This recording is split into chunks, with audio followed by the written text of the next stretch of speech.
Hello everyone, this is Dragon, and welcome back to another episode of Fire Emblem Heroes. So, as you can see, we did pretty garbage this season, but we have quite a few replays, so let's get straight into it. I think the main thing was just this week we got a couple bad matches, and I played Brain Dead. Way too brain... Like, I'm always playing E3, it's Brain Dead, but sometimes it's ultra Brain Dead. So yeah, we don't worry about those things. But here they snipe down the catapult turn 1 so they can keep their bolt tower, which will definitely be nice for them for sweeping the team. And here comes the bolt tower, so pretty clean shenanigans here. Decide to go after Sylvia first. Good old Leaf tanking a hit and then attacking for the kill, which allows him to proc his good old unique Gale Force shenanigans. Barely takes out Crom there. Not too big of a deal. It's not the end of the world. They basically got exact lethal. Have a long way to go if we want this defense to actually be good, because again, for the most part, it's just people sabotaging themselves. And here they just block in Bremamon, which is a big flaw with this layout. There's quite a few flaws with this particular layout, as we'll see in some future replays coming up, but yeah, pretty clean.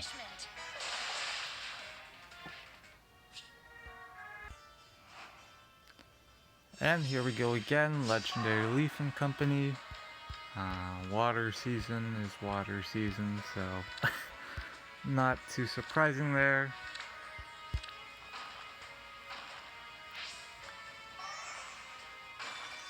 And this time around they decided to not retain their Bolt Tower, which is kind of an interesting choice, because I kind of feel like it would be worth retaining the Bolt Tower, but that's me.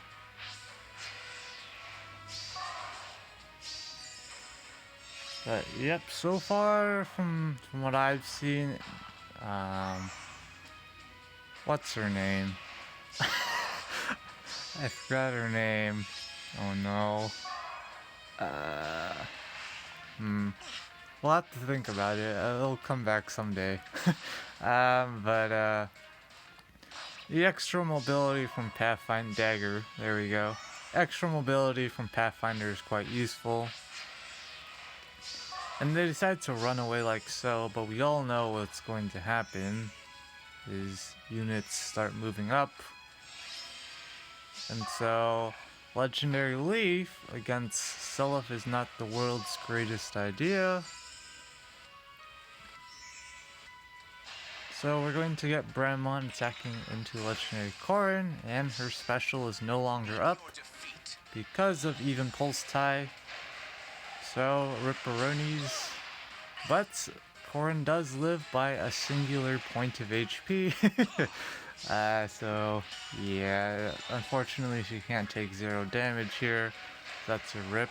But, yeah, that's one problem with Luna. It's always dependent on the enemy's stats, which is not ideal. And here, Innis is just going to attack into Seliph. And he just naturally doubles and does enough damage, so it's just a clean kill. Leaf, of course, can just clean up Ramamon no problem. And from there, it's just GG, because of course, I would expect Dagger to 1-round KO Crom. It would be kind of weird if she couldn't. You would have to do a lot to make... It's like you can't even, you know, debuff through like 14 points of attack because of her weapon. And now, of course, if her weapon doesn't proc, that's kind of a small problem, but chances are it's going to proc, so you don't have to worry about that. And there we go. Just another clean kill and barely a one-shot there. But yeah, offense, we just have lots to work on. The longer we goofball at the same, like the team is always the same. It's been the same for quite a while now, and that's a problem because it doesn't evolve. So you run into the issue of your team just not really, it's not broken enough to actually adapt to the changing shenanigans that go on. Like, for example, during this particular season, this win season, of course, Legendary Sigurd was basically everywhere. It basically just came down to... us just not having the stuff, really. And that's kind of always an issue. We found quite a bit of red-heavy teams this week. I just didn't record many of them because they were either actually pretty straightforward wins, or there really wasn't anything going on. Like it would be considered a straightforward win, but only because of Bolt Tower kind of a deal.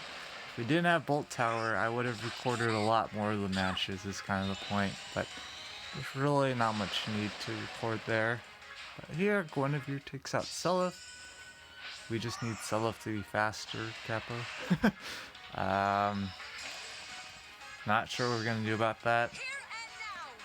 I could take off Deflect Missile off of Seliph, but I imagine that would just encourage more people to use Dual In, so I'm not sure about that one.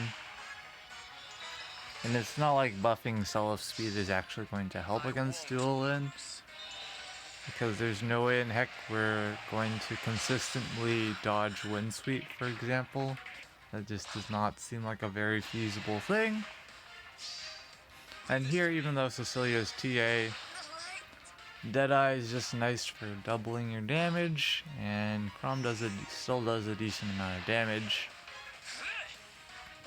And takes out Guinevere as well.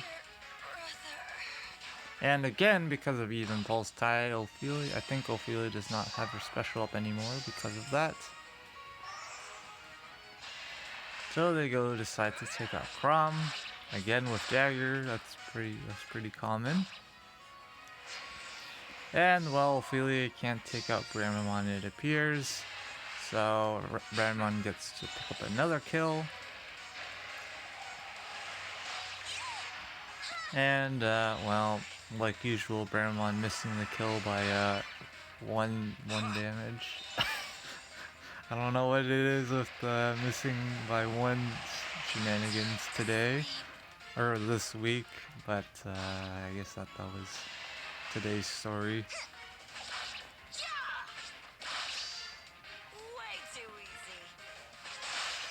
And now, of course, it's GG for us because, well, it's not like Bramamon can actually survive Dagger. Kinda have absolutely no idea why they just don't pick up the ether structure there. They had 2 opportunities to do it with Ophelia, they just didn't. So not sure about why that was the case, but moving on.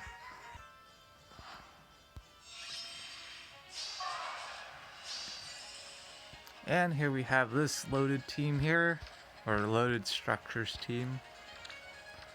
Few merges here and there. Nothing too mind-blowing except for this +10 Kagura. You don't see her too often. We are recording, alright.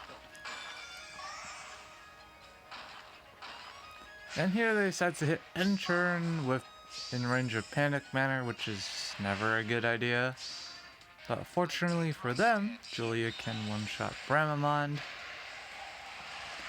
So it's not bad for this first matchup, but the problem is she's kind of just too weak. And now the dance comes in and absolutely just obliterates Julia there. It basically was never going to work as long as Seliph got to attack there, unless you put a crud ton of defense into Julia, because of course Ignis would be probably likely coming, since Divine Tearfing is a thing. So one-shotting is not easy, to say the least. Freya taking out Crom there, and then the pulse smoke going off or whatever, I don't know.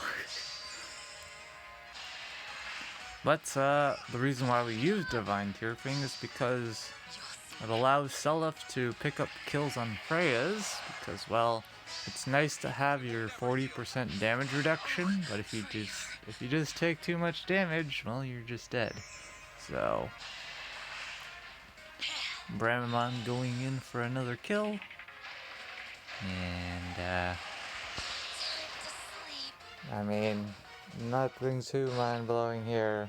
It's Ripperonis times 2 because Bramamon gets to attack yet again, and Luna does quite a bit of damage, gives quite a bit of extra damage against Kagura because her res is pretty darn high, and so able to pick up the 1-round KO. And that's about it. At this point, Seliph just still being alive is a big problem. And while they can take out the weakened Bramamon, it's just not a great spot to be in. Because, of course, Seliph's going to get danced by Nils, and he gets another charge up preparing for Ignis.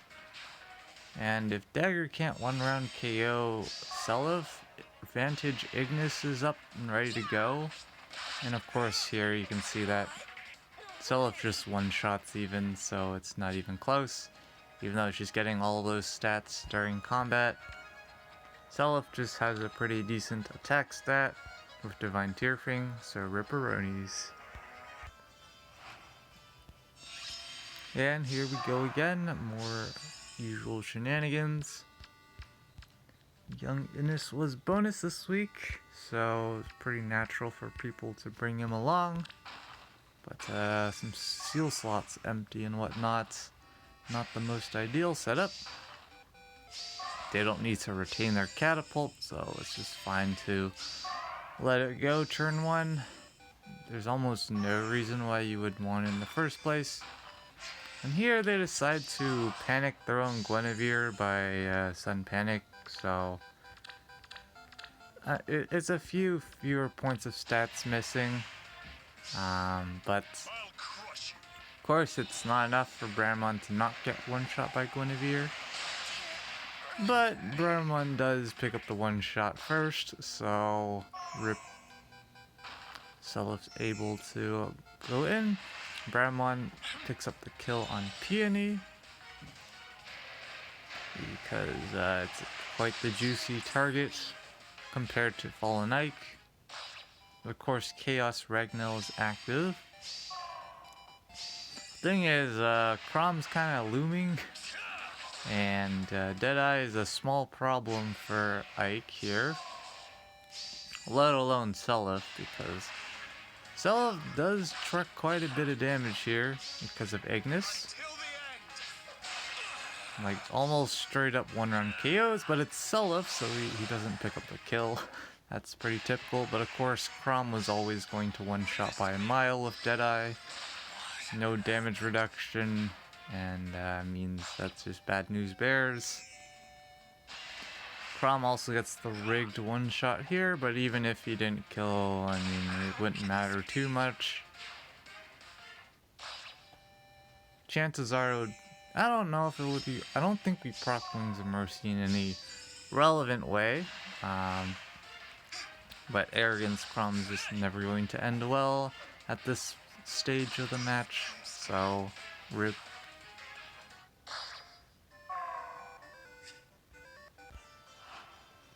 And, well, here's Legendary Sigurd used on offense. You don't see it too often for some reason. Or, I don't. We saw a few of them, I think, 2 weeks ago or whatever. But a few merges here and there. The main problem was a lot of our matches on defense was on the lower end of the spectrum because we just did so terrible on offense that we were stuck in lower tiers for longer, which means we just get paired up against more people in lower tiers. Now, of course, conceptually, the idea is, you know, you have your good ol' weapon that has quite a few effects on it. One of them being flipping all your penalties during combat, basically. So you know, she has quite a bit going for her, but unfortunately, Crom kind of just has Deadeye and kind of a small problem. Even though she's blue, just did not get very many buffs to defense, which was kind of a problem there. And Solif's able to pick up the 2-shot on Innis, barely. And at this point, Ignis is ready to go, which is annoying, but if your name is Legendary Sigurd, you can face tank the Ignis, and then you just kill with your own special. Totally not, what do you want to call it? I don't know what I was trying to say. Totally not rigged. And here Bramon goes in for the Luna. And of course Legendary Sigurd has his damage reduction, but it's not enough. And of course Bramon was going to attack again. So now it's just a sweep from here. Not much they can do at this point, because Bramamond and company are on a rampage. But Crom's got a kill steal, Kappa.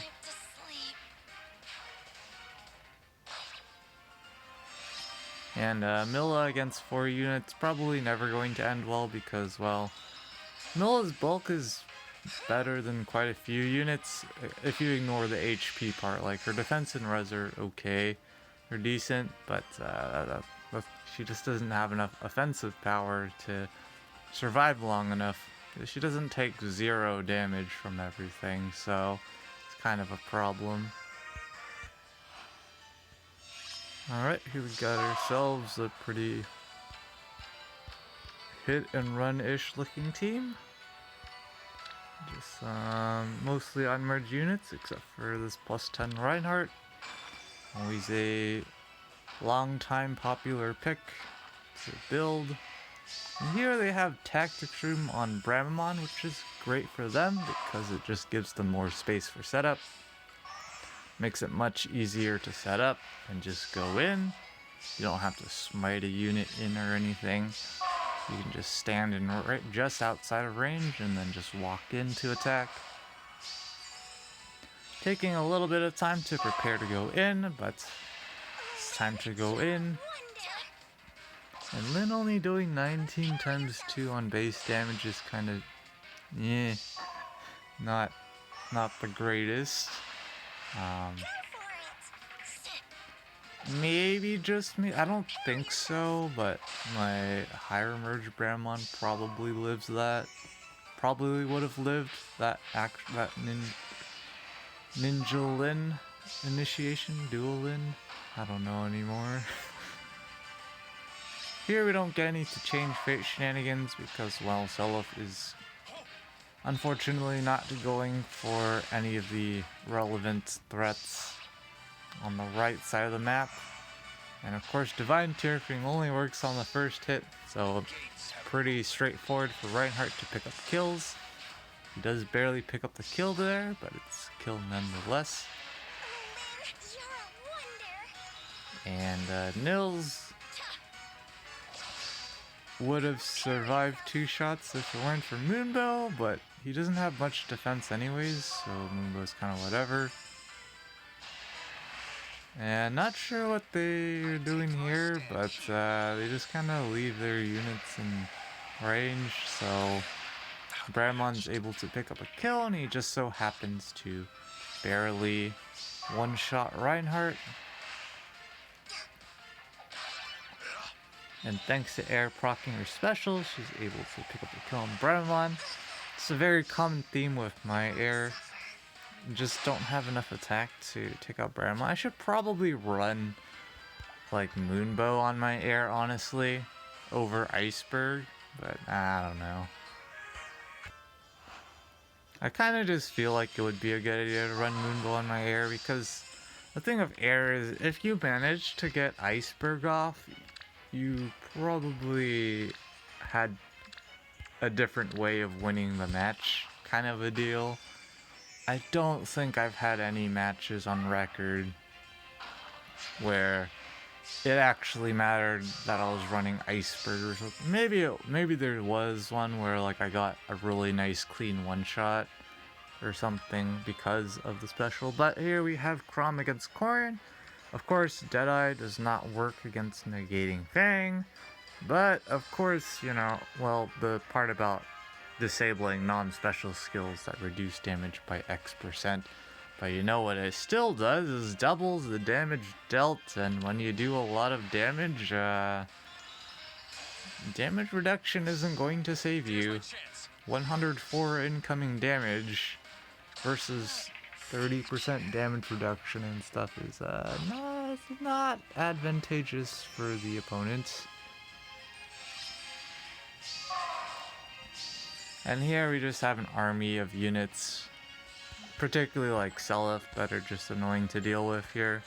Although Innis probably can, I don't know, probably can kill Seliph, trademark, because of Luna and whatnot. But it's just not great. There's Chrom still around, double Bramamons of Luna. Alright, we have this team here. Kind of an interesting team. Not sure where they're bringing. Is Bright Shrine bonus this week? I'm pretty sure it's Catapult bonus. I'm not entirely sure why. There's specifically Bright Shrine, but it is. Is that max level? I want to say it's not, but I don't actually pay attention to shrine levels. Kind of just usually assume they're maxed out, because usually there's also like chill speed or chill attack or whatever. So, you know, in particular on my light offense team typically tends to get debuffed by the same amounts to stats anyways. Here they decide to go in with Freya, and well, of course she's going to kill Chrom. I would be kind of surprised if she didn't, because if you're going to be that fast and be green and have a decent attack stat, I would be concerned if you couldn't one-round KO. But same story again. Freya just takes too much damage from Seliph, so while she does quite a bit of damage to him, Ignis is just going to absolutely obliterate her, and Bramamon can go in and meme with Luna, and that doesn't spell well for Leaf, because he just takes too much damage here, and it's just a clean one-round KO.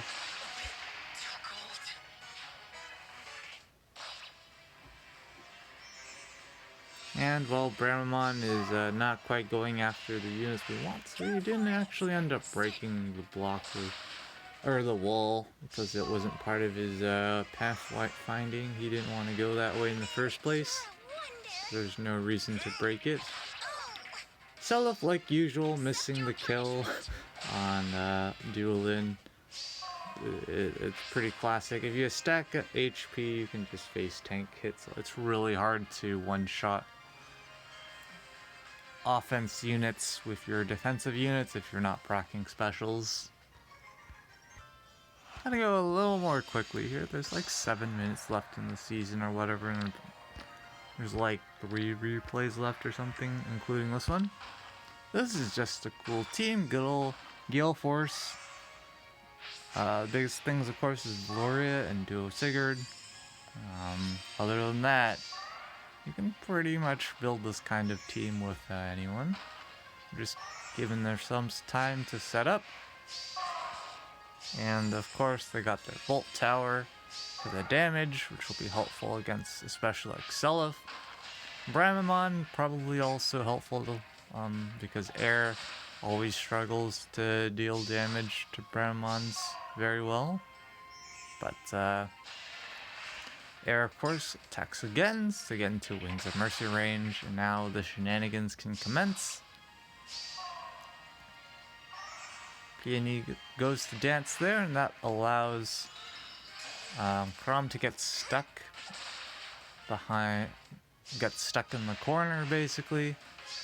And they also use Sharina here with Gale Force to also put tuck Bramon in the, not tuck Bramon in the corner, trap Bramon in the corner. So yeah, that's one problem with this defense, but they do get Gale Force off here, so they can just keep attacking. But another issue with Gale Force teams is sometimes you just don't have a lot of damage output. So for this particular shenanigan where Crom's the last unit left, a lot of their units just don't do a lot of damage to him. So they have the issue of, well, things don't quite work out the greatest. You just have to keep attacking and attacking and attacking. They did use their duo skill there, so they could reposition air back into position to have Crom still trapped in the corner. But yeah, their units are just not doing a lot of damage to Crom. It's just 8 at a time for Valoria, and well, they finally are able to pick up the kill on Crom with air, but yeah, it took quite a bit of attacks. Alright, we got this team here. So I'll move through it kind of quickly. It's the good old Hector and with Flame. So it's just damage reduction with a pretty good tank. Of course, we all know the problem here is Flame doesn't work against Deadeye, or Caduceus Staff doesn't help against Crom, and Impenetrable Dark on both Bramons just ignores Flame. So here they have the Bolt Tower go off, and unfortunately for them, they miss the kill on Crom by a whopping 1 point of damage, which is kind of a problem because Hector doesn't have far save. So Flame is just free game to one-shot out the window.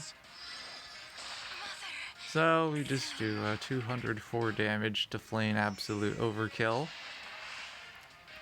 Bramon going in for the giant strike with Luna. And these Brave Hector variants, their assumption is that they don't take a lot of damage. So they just heal back with Mystic Boost. So the problem is when you get really heavy hitting teams, you run into the issue of you just die. It's like even in these advantageous matchups where you don't take any damage, you actually get the exact one shot there, 100% not rigged, but it doesn't matter because Bramon's here with Luna and Hector is Ripperonis.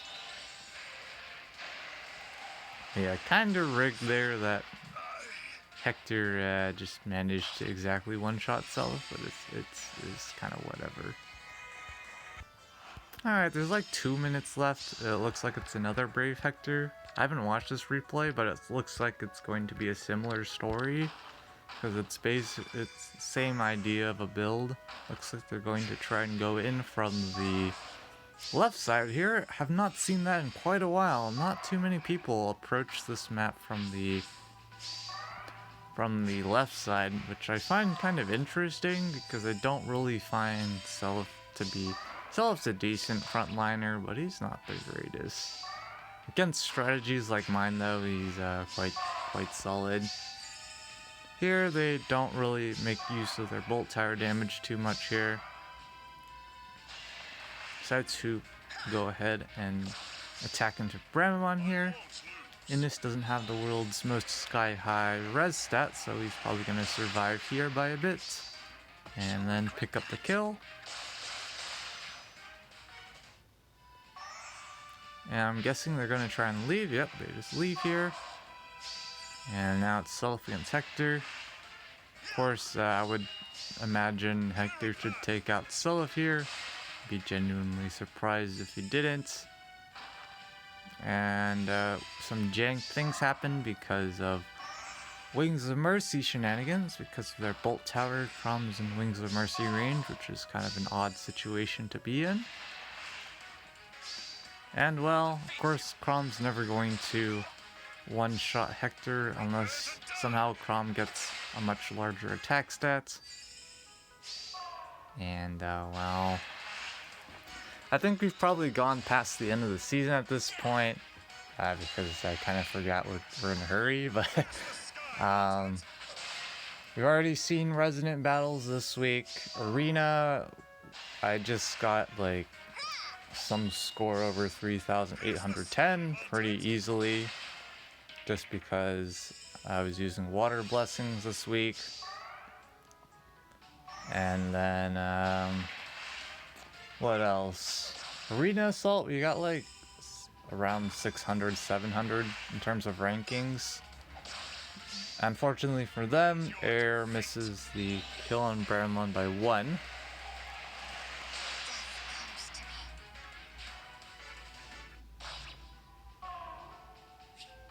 And that's a Ripperoni. Yeah, unfortunately, we took too long for the replays because there was like 12 replays or whatever. But yeah, we lost lift on the first 2 matches of the season, and then we lost lift on the match, I think it was the 10th match of the season. So the most recent replay we just watched where the enemy team won with like 1 loss, I think it was. So that's why we were just outside of tier 37, but not the end of the world. Yeah, nothing too special in terms of rankings. Arena, we got a lot of defense wins this week. I don't know exactly why in particular this week we got a lot, but we got a good chunk there. Yeah, other than that, we'll be back when the results drop in. Alright, let's see.